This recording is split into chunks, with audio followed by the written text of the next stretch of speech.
माता की, भारत माता की, भारत माता की, वंदे वंदे वंदे। बहुत बहुत धन्यवाद।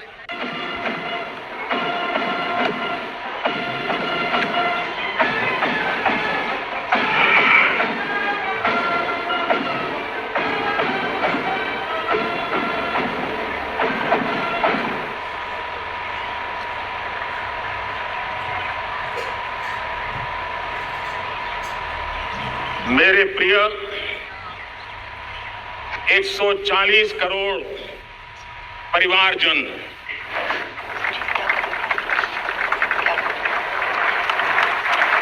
दुनिया का सबसे बड़ा लोकतंत्र, और अब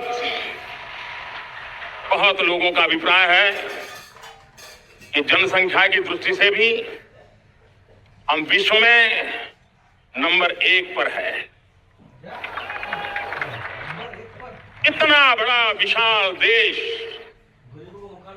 140 करोड़ देश कि मेरे भाई बहन, मेरे परिवारजन आज आजादी का पर्व मना रहे हैं। मैं देश के कोटि कोटि जनों को, देश और दुनिया में भारत को प्यार करने वाले, आजादी के इस महान पवित्र पर्व की अनेक अनेक शुभकामनाएं देता हूं। कि जनसंख्या की दृष्टि से भी हम विश्व में नंबर 1 पर है। इतना बड़ा विशाल देश, 140 करोड़ देश कि मेरे भाई बहन, मेरे परिवारजन आज आजादी का पर्व मना रहे हैं। मैं देश के कोटि कोटि जनों को, देश और दुनिया में भारत को प्यार करने वाले, भारत का सम्मान करने वाले, भारत का गौरव करने वाले कोटि कोटि जनों को आजादी के इस महान पवित्र पर्व की अनेक अनेक शुभकामनाएं देता हूं। मेरे प्यारे परिवारजन, पूज्य बापू के नेतृत्व में असहयोग का आंदोलन, सत्याग्रह की मूवमेंट और भगत सिंह, सुखदेव, राजगुरु जैसे अनगिनत वीरों का बलिदान, उस पीढ़ी में शायद ही कोई व्यक्ति होगा जिसने देश की आजादी में अपना योगदान न दिया हो। मैं आज देश की आजादी के जंग में जिन ने योगदान दिया है, बलिदान दिए हैं, त्याग किया है, तपस्या की है, उन सबको आदरपूर्वक नमन करता हूं, उनका अभिनंदन करता हूं। आज 15 अगस्त महान क्रांतिकारी और अध्यात्म जीवन के ऋषितुल्य प्रणेता श्री अरविंदो की 150वीं जयंती पूर्ण हो रही है। ये वर्ष स्वामी दयानंद सरस्वती के 150वीं जयंती का वर्ष है। ये वर्ष रानी दुर्गावती के 500वीं जन्मशती का बहुत ही पवित्र अवसर है, जो पूरा देश बड़े धामधूम से मनाने वाला है। ये वर्ष मीराबाई, भक्ति योग की सिरमौर मीराबाई के 525 वर्ष का भी ये पावन पर्व है।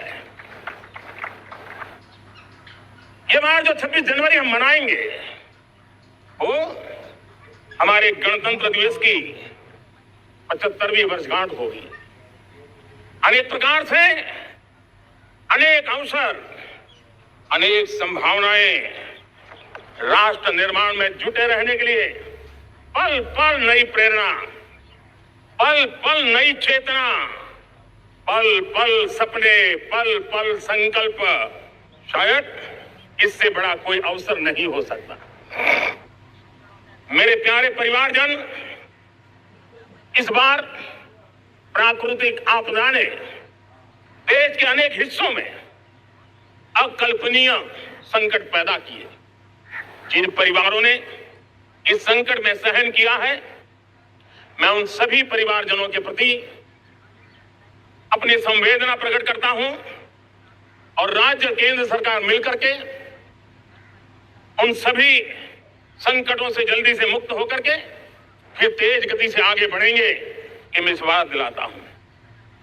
मेरे प्यारे परिवारजनों, पिछले कुछ सप्ताह नॉर्थ ईस्ट में, विशेषकर मणिपुर में और हिंदुस्तान के भी अन्य कुछ भागों में, लेकिन विशेषकर मणिपुर में जो हिंसा का दौर चला, कई लोगों को अपना जीवन खोना पड़ा, मां बेटियों के सम्मान के साथ खिलवाड़ हुआ। लेकिन कुछ दिनों से लगातार शांति की खबरें आ रही है।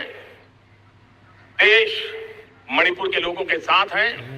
देश मणिपुर के लोगों को पिछले कुछ दिनों से जो शांति बनाए रखी है, उस शांति के पर्व को आगे बढ़ाएं और शांति से ही समाधान का रास्ता निकलेगा और राज्य और केंद्र सरकार मिलकर के उन समस्याओं के समाधान के लिए भरपूर प्रयास कर रही है, करती रहेगी।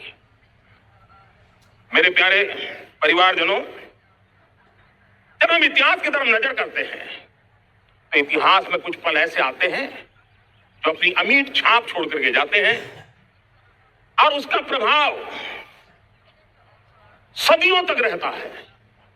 और कभी कभी शुरुआत में वो बहुत छोटा लगता है, छोटी सी घटना लगती है, लेकिन वो अनेक समस्याओं की जड़ बन जाती है। हमें याद है 1200 साल पहले इस देश पर आक्रमण हुआ, एक छोटे से राज्य के छोटे से राजा का पराजय हुआ, लेकिन तब पता तक नहीं था कि एक घटना भारत को 1000 साल की गुलामी में फंसा देगी। और हम गुलामी में जकड़ते गए, जो आया लूटता गया, जो जिसका मन चाहा हम पे आके सवार हो गया। कैसा विपरीत काल रहा होगा वो 1000 साल का।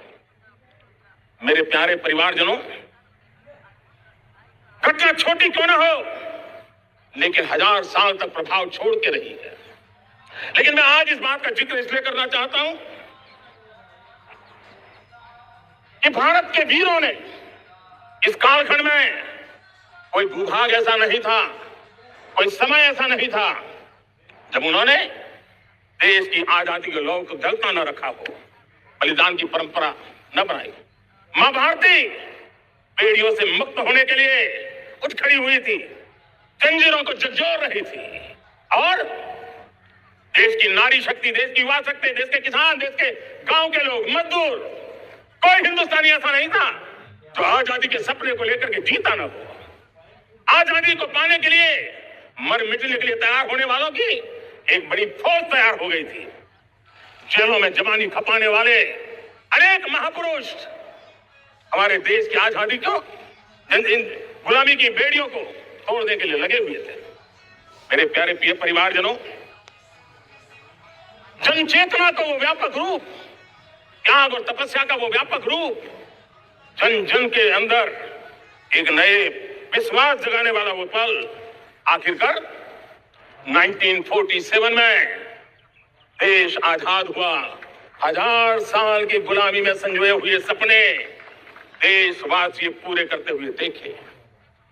साथियों, मैं 1000 साल पहले की बात इसलिए कह रहा हूं, मैं देख रहा हूं फिर एक बार देश के सामने एक मौका आया है। इस ऐसे कालखंड में हम जी रहे हैं, ऐसे कालखंड में हमने प्रवेश किया है और यह हमारा सौभाग्य है कि भारत के ऐसे अमृत काल में, यह अमृत काल का पहला वर्ष है। या तो हम जवानी में जी रहे हैं या हम मां भारती की गोद में जन्म ले चुके हैं। और यह कालखंड, मेरे शब्द लिख करके रखिए मेरे प्यारे परिवारजनों, इस कालखंड में जो हम करेंगे, जो कदम उठाएंगे, जितना त्याग करेंगे, तपस्या करेंगे, सर्वजन हिताय सर्वजन सुखाय, एक के बाद एक फैसले लेंगे, आने वाले 1000 साल का देश का स्वर्णिम इतिहास उससे अंकुरित होने वाला है। इस कालखंड में होने वाली घटनाएं आगामी 1000 साल के लिए इसका प्रभाव पैदा करने वाली है। गुलामी की मानसिकता से बाहर निकला हुआ देश पंच प्राण को समर्पित होकर के एक नए आत्मविश्वास के साथ आज आगे बढ़ रहा है। नए संकल्पों को सिद्ध करने के लिए वो जी जान से जुड़ रहा है। मेरी भारत माता जो कभी ऊर्जा का सामर्थ्य था लेकिन राख के ढेर में दबी पड़ी थी, वो भारत माँ 140 करोड़ देशवासियों के पुरुषार्थ है। उनकी चेतना से, उनकी ऊर्जा से फिर एक बार जागृत हो चुकी है। मां भारती जागृत हो चुकी है और मैं साथ देख रहा हूं दोस्तों, यही कालखंड है।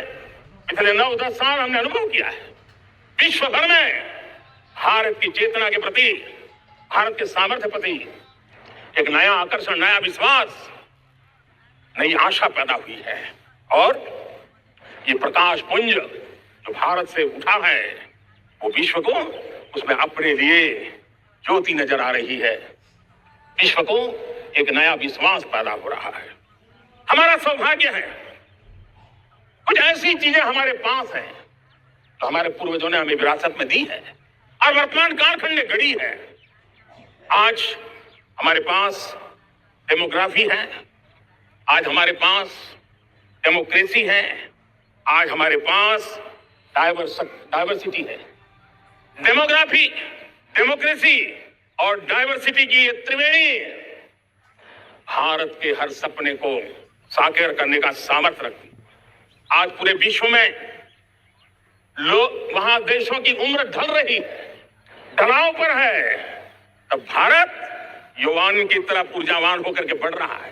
कितने बड़े गौरव का कालखंड है कि आज 30 साल की कम आयु की जनसंख्या दुनिया में सर्वाधिक कहीं है तो ये मेरे भारत मां की गोद में है, ये मेरे देश में है।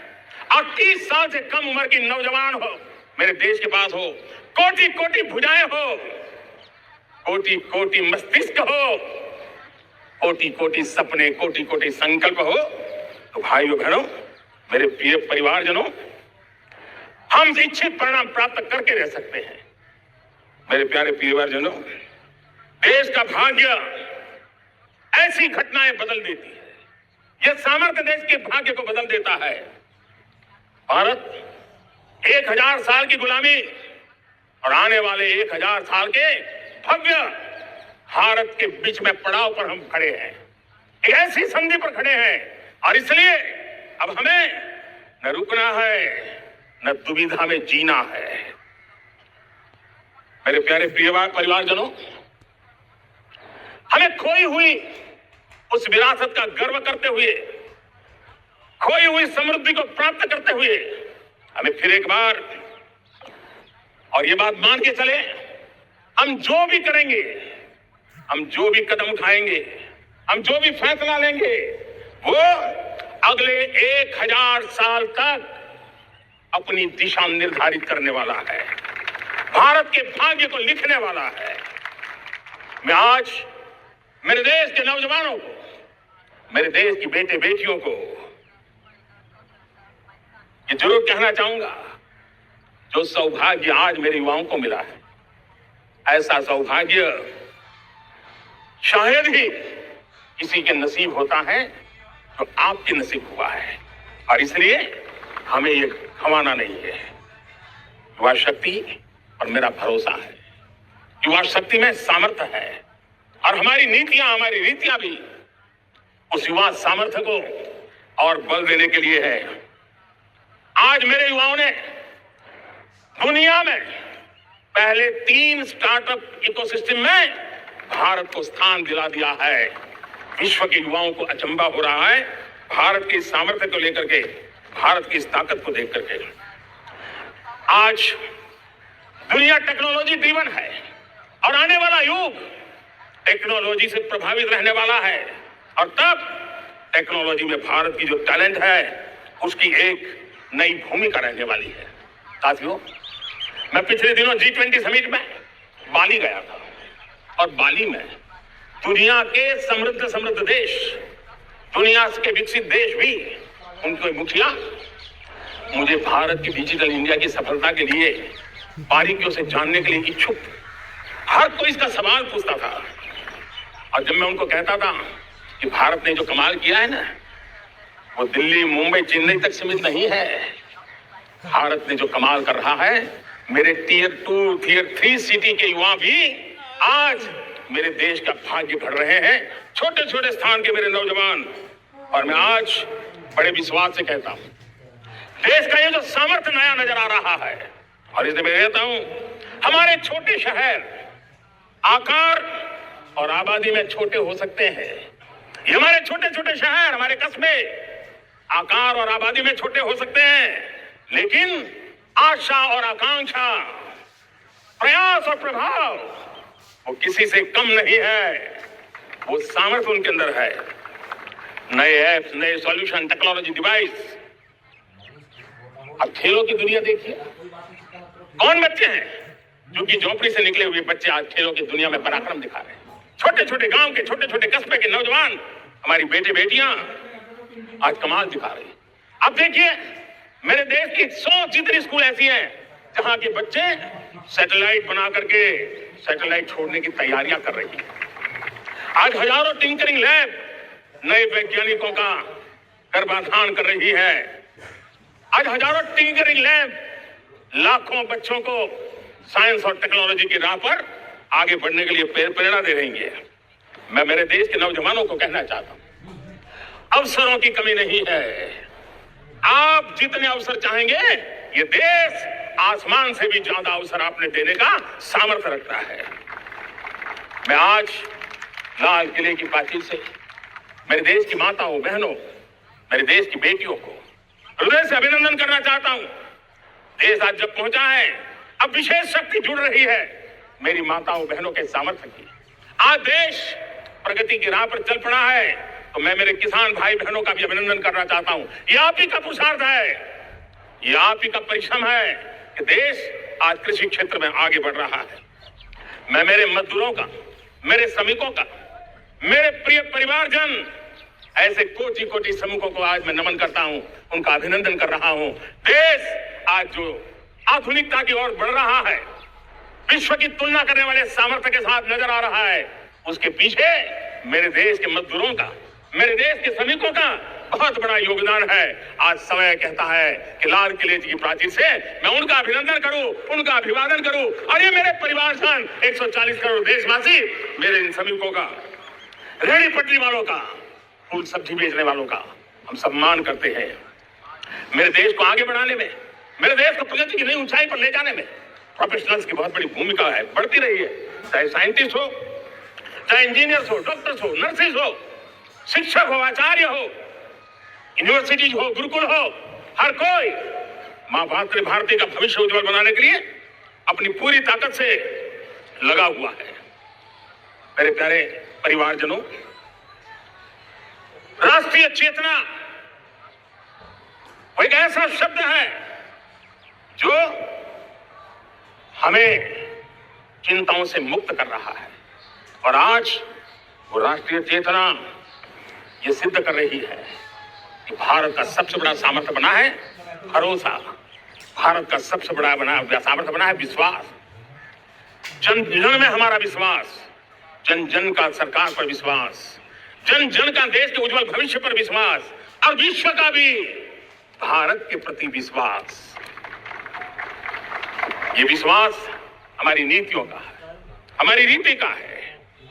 भारत के उज्जवल भविष्य को जिस निर्धारित मजबूत कदमों से आगे बढ़ाना है, उसका है।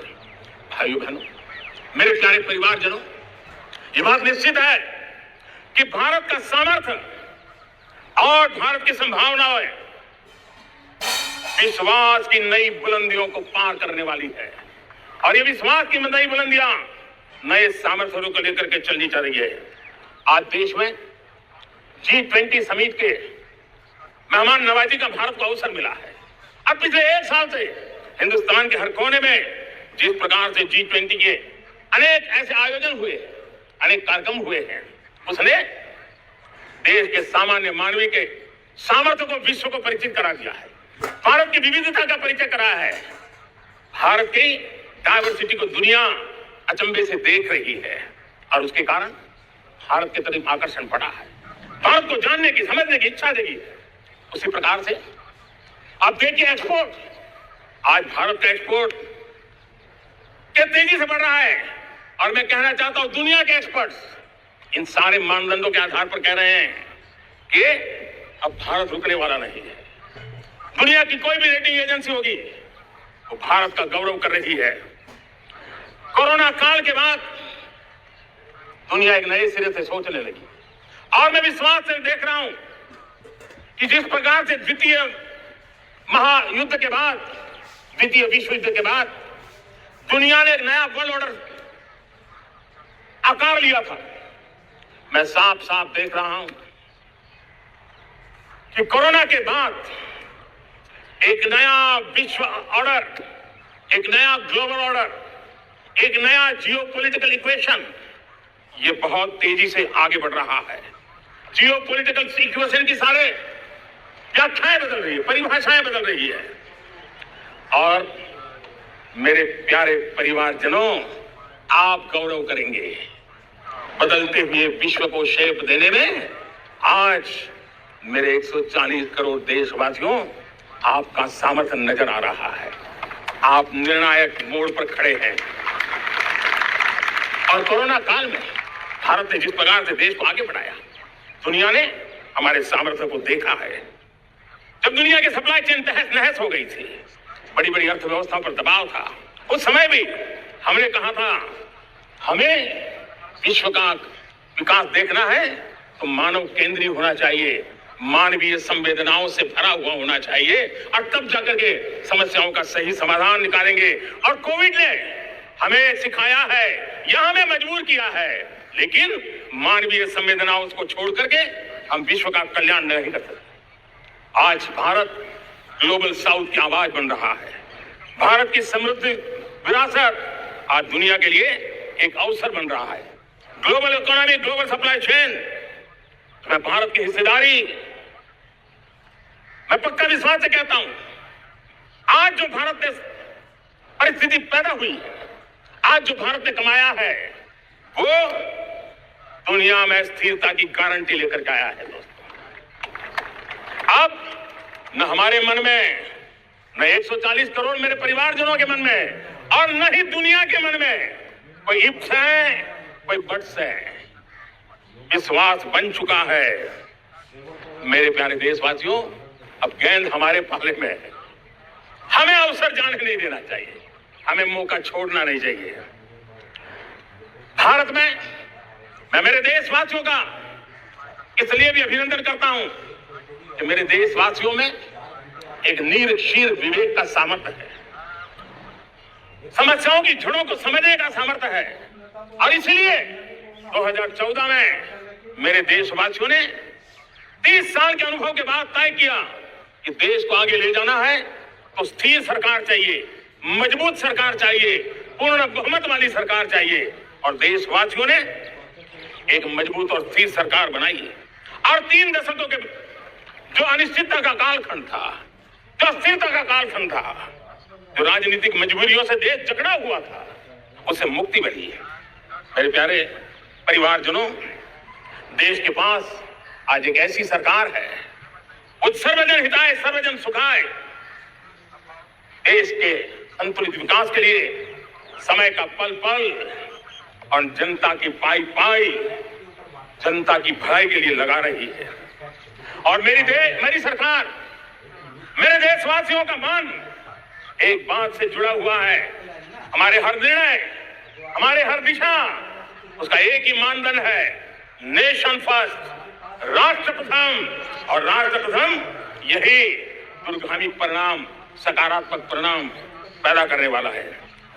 देश में बड़े स्तर पर काम हो रहा है और लेकिन मैं कहना चाहूंगा 2014 में आपने एक मजबूत सरकार बनाई और मैं कहता हूं 2014 में और 2019 में आपने एक सरकार फॉर्म की तो मोदी में रिफॉर्म करने की हिम्मत आई।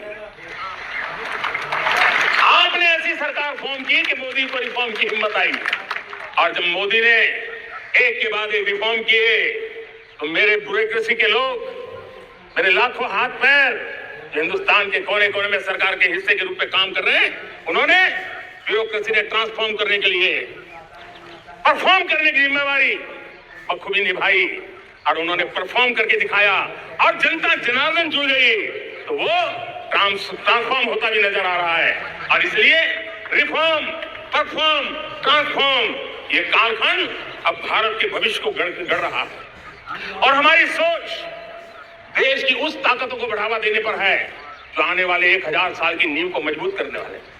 दुनिया को युवा शक्ति की जरूरत है, युवा स्किल की जरूरत है। हमने अलग स्किल मिनिस्ट्री बनाई, वो भारत की आवश्यकताओं को तो पूरी करेगी, वो दुनिया की आवश्यकताओं को पूरा करने का भी सामर्थ्य रखेगी। हमने जल शक्ति मंत्रालय बनाया, मंत्रालय की बनाने की रचना को लेकर कोई एनालिसिस करेगा ना तो इस सरकार के मन मस्तिष्क को बड़े अच्छे ढंग से आप समझ पाएंगे। हमने जल शक्ति मंत्रालय बनाया।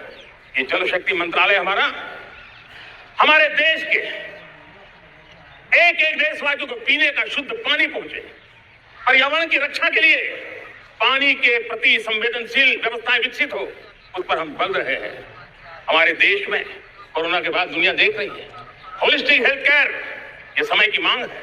हमने अलग आयुष मंत्रालय बनाया और योग और आयुष आज दुनिया में अपना परचम लहरा रहे हैं। हमने दुनिया को हमारे कमिटमेंट के कारण विश्व का हमारे प्रति ध्यान गया है। अगर हम ही हमारे इस सामर्थ्य को नकार देंगे तो फिर दुनिया कैसे स्वीकार करेगी। लेकिन जब मंत्रालय बना तो दुनिया को भी उसका मूल्य समझ में आया।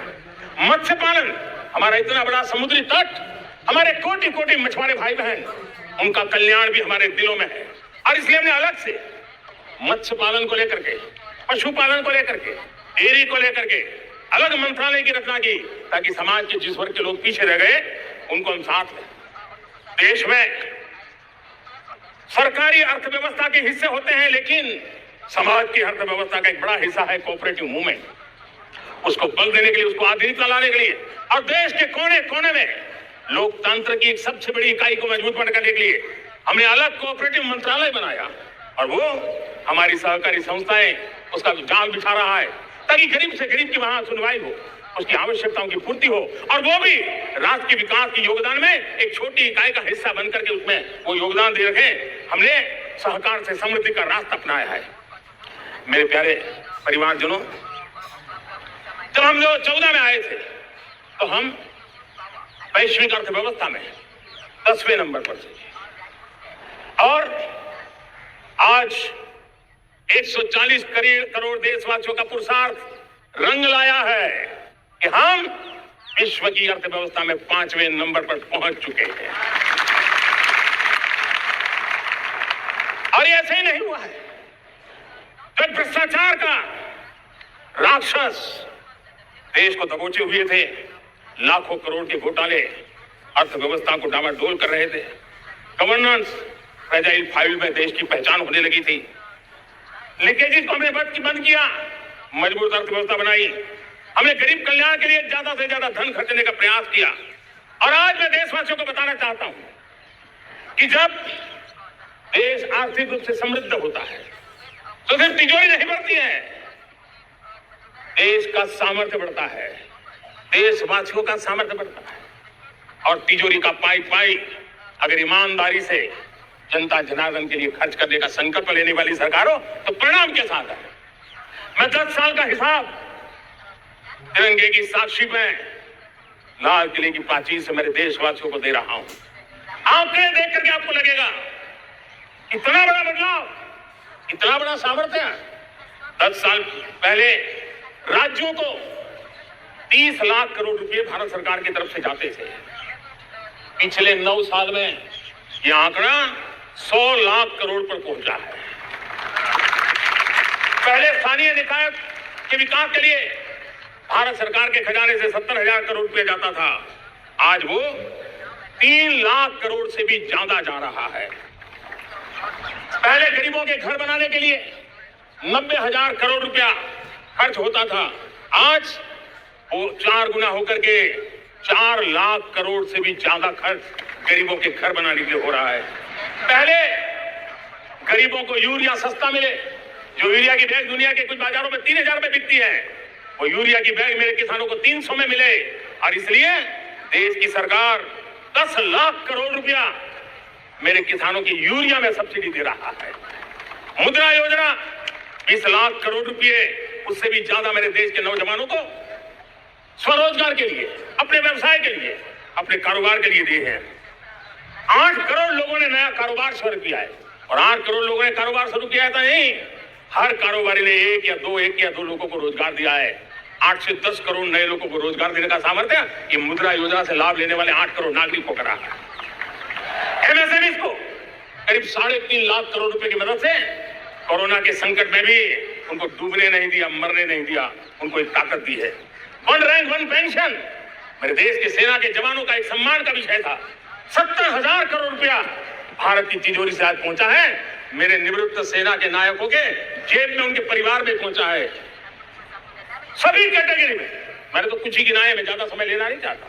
हर कैटेगरी में पहले की तुलना में अनेक गुना धन देश के विकास के लिए, कोने कोने में रोजगार पैदा करने के लिए, पाई पाई का उपयोग भारत का भाग्य बदलने के लिए हो, और इसलिए हमने काम किया है। और मेरे प्यारे प्रियजनों, इतना ही नहीं, हमने इन सारे प्रयासों का परिणाम है कि आज 5 साल के मेरे कार्यकाल में, 5 साल के कार्यकाल, 5 साल में 13.5 करोड़ मेरे गरीब भाई बहन गरीबी की जंजीरों को तोड़ करके न्यू मिडिल क्लास के रूप में बाहर आए हैं।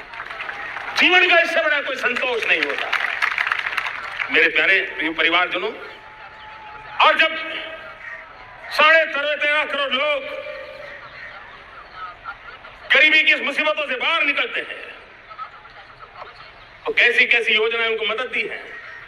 उनको आवास योजना का लाभ मिलना, पीएम स्वनिधि से 50,000 करोड़ रुपया रेहड़ी पटरी वालों तक पहुंचाया है। आने वाले दिनों में, आने वाली विश्वकर्मा जयंती पर एक कार्यक्रम हम आगे लागू करेंगे।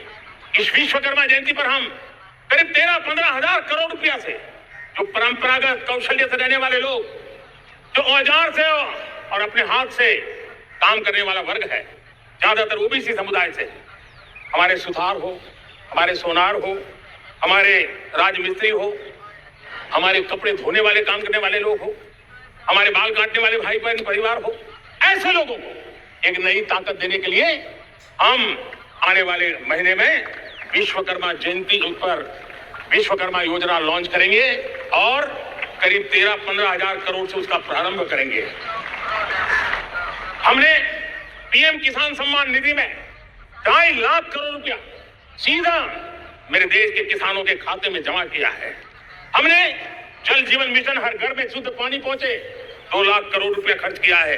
हमने आयुष्मान भारत योजना, ताकि गरीब को बीमारी के कारण अस्पताल जाने से जो मुसीबत होती है उसको मुक्ति दिलाना, उसको दवाई मिले, उसका उपचार हो, ऑपरेशन हो, अच्छे से अच्छी हॉस्पिटल में हो। आयुष्मान भारत योजना के तहत 70,000 करोड़ रुपए हमने लगाए हैं।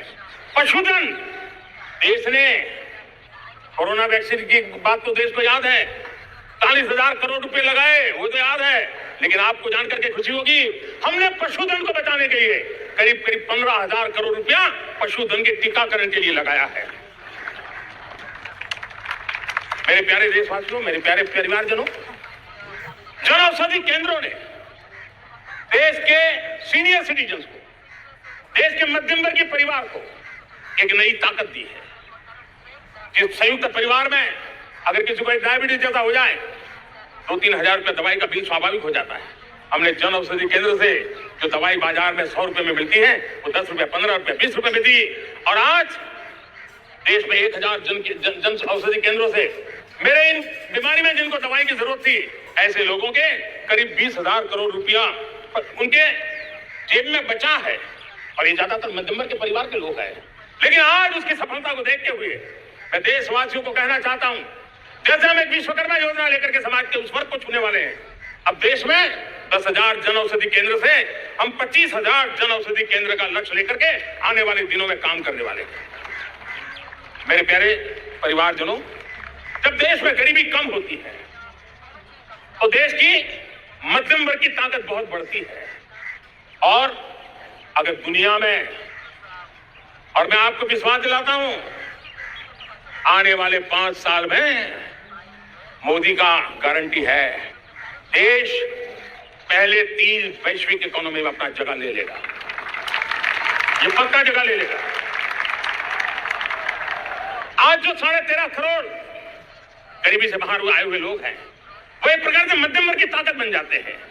जब गरीब की खरीद शक्ति बढ़ती है तो मध्यम वर्ग की व्यापार शक्ति बढ़ती है।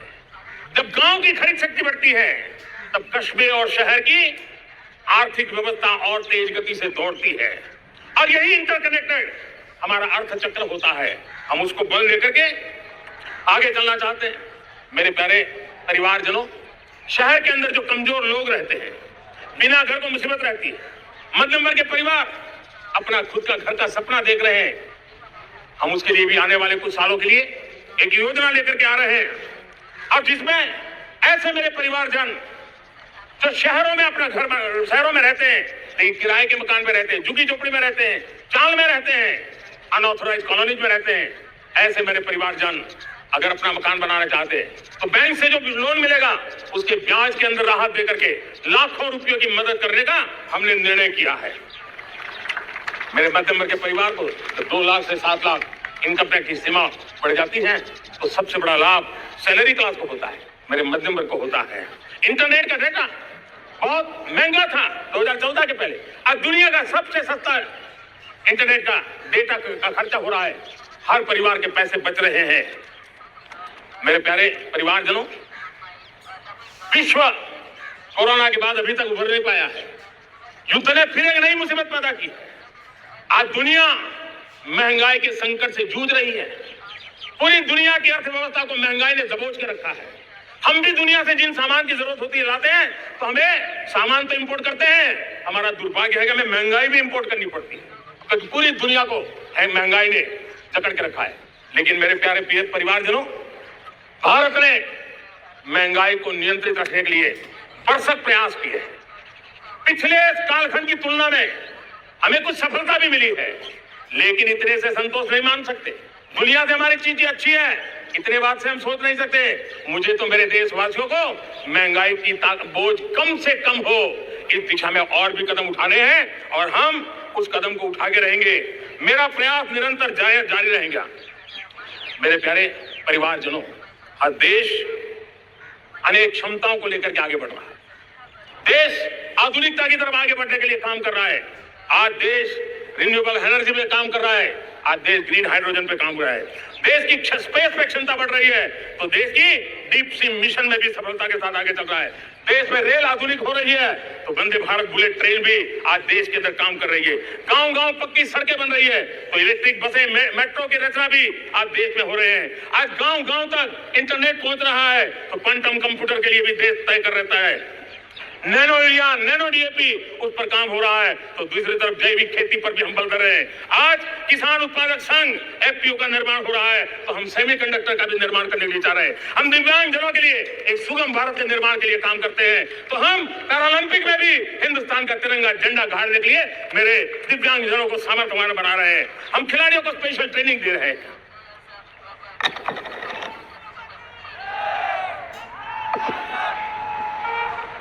आज भारत पुरानी सोच, पुराने ढर्रे को छोड़ करके लक्ष्यों को तय करके लक्ष्यों को प्राप्त करने की योजना से चल रहा है। और जब मैं कहता हूं ना कि जिसका शिलान्यास हमारी सरकार करती है उसका उद्घाटन भी हमारे कालखंड में करते हैं। इन दिनों जो मैं शिलान्यास कर रहा हूं ना, आप लिख के रखिए, उसके उद्घाटन भी आप सबने मेरे नसीब में ही छोड़े हुए हैं। हमारी कार्य संस्कृति बड़ा सोचना, दूर का सोचना, सर्वजन हिताय सर्वजन सुखाय सोचना, ये हमारी कार्यशैली रही है। और सोच से भी ज्यादा, संकल्प से भी ज्यादा हासिल कैसे करना, इस ऊर्जा के साथ हम काम करते हैं।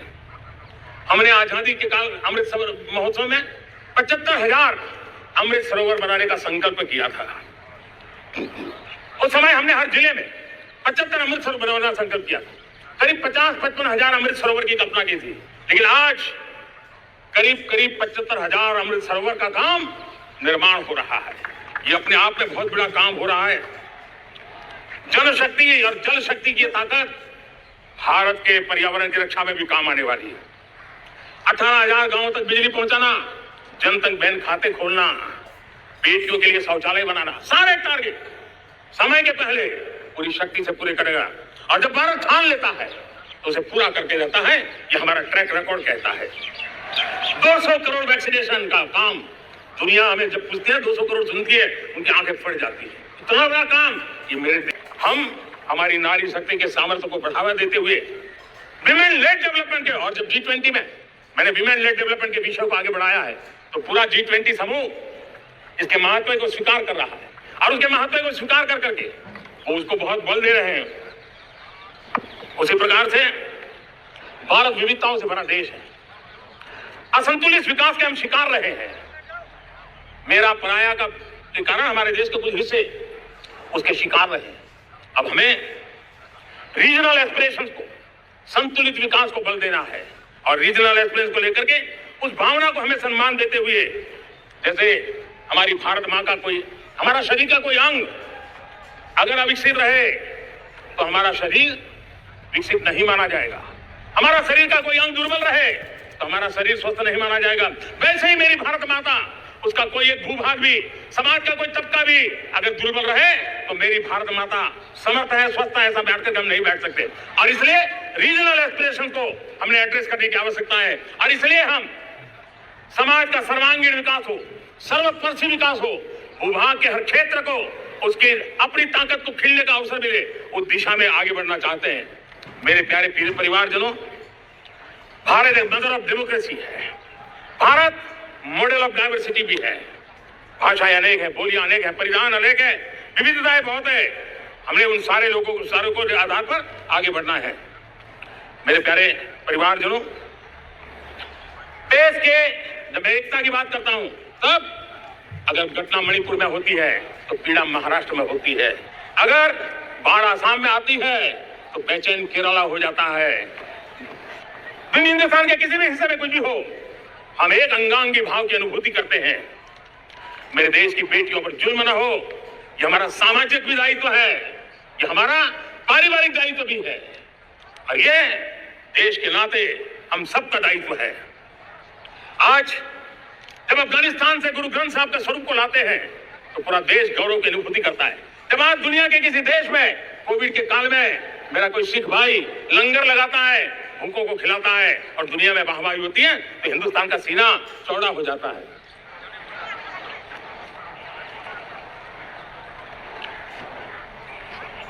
मेरे प्यारे परिवारजनों, हमारे लिए जब नारी सम्मान की बात करते हैं, मुझे अभी एक देश में दौरा कर रहा तो वहां एक बहुत ही सीनियर मिनिस्टर, उसने मुझे एक सवाल पूछा। उसने कहा, आपके यहाँ बेटियां साइंस और इंजीनियरिंग के विषयों की पढ़ाई करती है क्या? उसमें क्या था, मैंने उनको कहा, आज मेरे देश में लड़कों से ज्यादा बेटियां आज स्टेम यानी साइंस, टेक्नोलॉजी, इंजीनियरिंग और मैथ्स अधिकतम भाग मेरी बेटियां ले रही है। तो उनके लिए अचरज था। ये सामर्थ्य आज हमारे देश का देख रहा है। मेरे प्यारे परिवारजनों, आज 10 करोड़ महिलाएं विमेन सेल्फ हेल्प में जुड़ी हुई है, और विमेन सेल्फ हेल्प ग्रुप के साथ आप गांव में जाएंगे तो आपको बैंक वाली दीदी मिलेगी, आपको आंगनवाड़ी वाली दीदी मिलेगी, आपको दवाई देने वाली दीदी मिलेगी, और अब मेरा सपना है 2 करोड़ लखपति दीदी बनाने का, गांव में 2 करोड़ लखपति दीदी, और इसके लिए एक नया अभिगम भेजा। साइंस और टेक्नोलॉजी, हमारे गांव की महिलाओं का भी सामर्थ्य देखता हूं मैं, और इसलिए हम एक नई योजना सोच रहे हैं कि हमारे एग्रीकल्चर सेक्टर में टेक्नोलॉजी आए, एग्रीटेक को बल मिले। इसलिए मेरे प्यारे प्रियजनों, आज जब मैं अमृतकाल में आपके साथ बात कर रहा हूं, ये अमृतकाल का पहला वर्ष है। ये अमृतकाल के पहले वर्ष पर जब मैं आपसे बात कर रहा हूं तो मैं आपको पूरे विश्वास से कहना चाहता हूं, चलता चलाता काल चक्र, चलता चलाता काल चक्र, अमृत काल का भाल चक्र, चलता चलाता काल चक्र, अमृत काल का भाल चक्र, सबके सपने, सबके सपने अपने सपने, सबके सपने अपने सपने, पनपे सपने सारे, सबके सपने अपने सपने, पनपे सपने सारे, धीर चले वीर चले, धीर चले वीर चले, चले युवा हमारे, धीर चले, वीर चले, चले युवा हमारे, नीति सही, नीति सही, रीति नहीं, नीति सही, रीति नहीं, गति सही, गति सही, राह नहीं, गति सही, राह नहीं। चुनो, चुनो चुनौती, चुनो चुनौती सीना तान, चुनो चुनौती सीना तान, जग में बढ़ाओ देश का नाम। चुनो चुनौती सीना तान, जग में बढ़ाओ देश का नाम। मेरे प्यारे परिवारजन, हिंदुस्तान के कोने कोने में बैठे हुए मेरे परिवारजन, दुनिया के कोने कोने में जाकर के बसे हुए मेरे परिवारजन, आप सबको आजादी के पावन पर्व की फिर एक बार मैं बहुत बहुत शुभकामनाएं देता हूं। ये अमृतकाल हम सबके लिए कर्तव्य काल है। ये अमृतकाल हम सबको मां भारती के लिए कुछ कर गुजारने का काल है।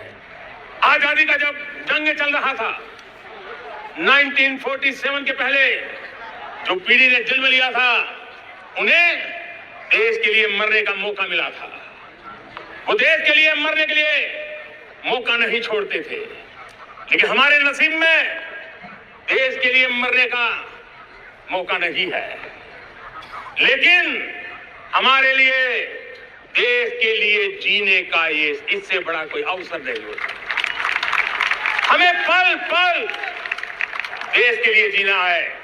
इसी संकल्प के साथ इस अमृतकाल में 140 करोड़ देशवासियों के सपने संकल्प भी बनाने हैं। 140 करोड़ देशवासियों के संकल्प को सिद्धि में भी परिवर्तित करना है। और 2047 का जब तिरंगा झंडा फहरेगा तो विश्व एक विकसित भारत का गुणगान करता होगा।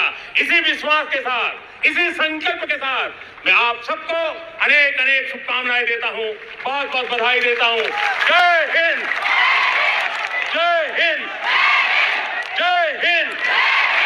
भारत माता की, भारत माता की, भारत माता की।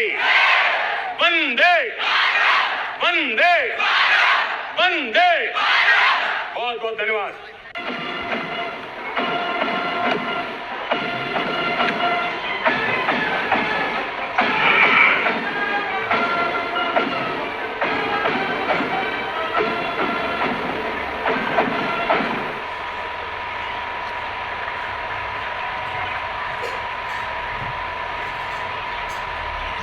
मेरे प्रिय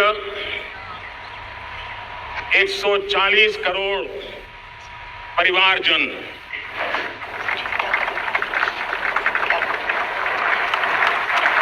दुनिया का सबसे बड़ा लोकतंत्र, और अब बहुत लोगों का अभिप्राय है कि जनसंख्या की दृष्टि से भी हम विश्व में नंबर 1 पर है। इतना बड़ा विशाल देश, 140 करोड़ देश कि मेरे भाई बहन, मेरे परिवारजन आज आजादी का पर्व मना रहे हैं। मैं देश के कोटि कोटि जनों को, देश और दुनिया में भारत को प्यार करने वाले आजादी के इस महान पवित्र पर्व की अनेक अनेक शुभकामनाएं देता हूं।